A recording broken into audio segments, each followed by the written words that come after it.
राजकारणात कधीही काहीही होऊ शकतं हे वाक्य आपण आजवर अनेकदा ऐकलंय. पण कधी कधी हे काहीही इतकं धक्कादायक असतं की भल्या भल्या राजकीय पंडितांचे गणित चुकतात.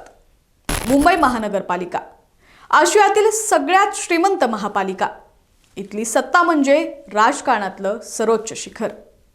पण या शिखरावर चढण्यासाठी आता अशा काही हालचाली सुरू झालेल्या आहेत ज्याची कुणी स्वप्नातही कल्पना केली नसेल.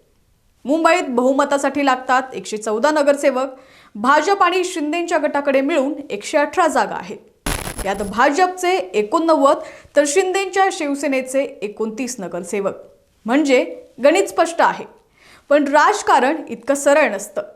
कल्याण डोंबिवलीतील शिंदे गटाने ठाकरेंचे नगरसेवक फोडण्याचा प्रयत्न केला आणि इकडे मुंबईत ठिणगी पडली. शिंदेंनी आपल्या 29 नगरसेवकांना एका 5 स्टार हॉटेलमध्ये ठेवलंय. दबाव वाढतोय. कुणाचा महापौर होणार, शिंदेंचा की भाजपचा, या पेचातून मार्ग काढण्यासाठी एक मास्टर प्लॅन आखला गेला. शत्रूचा शत्रू तो आपला मित्रच. शिंदेंना शह देण्यासाठी उद्धव ठाकरेंनी चक्क भाजपला छुपी मदत देण्याची तयारी दर्शवल्याची चर्चा सुरू झाली. प्लॅन साधा पण घातक होता.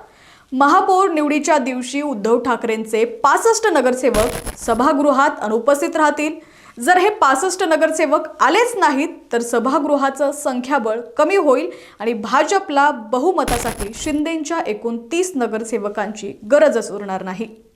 चर्चा तर अशी आहे की खुद्द उद्धव ठाकरेंनी देवेंद्र फडणवीसांना फोन केला आणि हा चेकमेटचा डाव मांडला. पण राजकारणात जर तरला खूप महत्त्व असतं. ही बातमी वाऱ्यासारखी पसरली. मुंबईत खळबळ माजली. शिंदे गट सावध झाला आणि माध्यमांमध्ये चर्चांना उधाण आलं. पण सोमवारची सकाळ उजाडली ती एका वेगळ्याच खुलाशानं. मातोश्रीवरून स्पष्टीकरण आलं. अशी कोणतीही चर्चा झालेली नाहीये. भाजपला मदत करण्याचा प्रश्नच उद्भवत नाही. ठाकरेंनी ही सगळी वृत्त फेटाळून लावली. हा प्लॅन खरोखर अस्तित्वात होता की ही केवळ विरोधकांना गाफील ठेवण्याची एक खेळी होती? शिंदेंना धडा शिकवण्यासाठी ठाकरे आणि भाजप खरोखर एकत्र येणार का, की ही एक केवळ अफवा होती? मुंबईच्या महापौराचा हा पेच सुटण्याऐवजी अधिकच गुंतागुंतीचा झालाय. पण एक मात्र नक्की, मुंबईच्या राजकारणात आता पडद्यामागचे कलाकार आपला खेळ सुरू करायला सज्ज झालेले आहेत. अधिकच्या अपडेटसाठी पाहत रहा HPN मराठी न्यूज.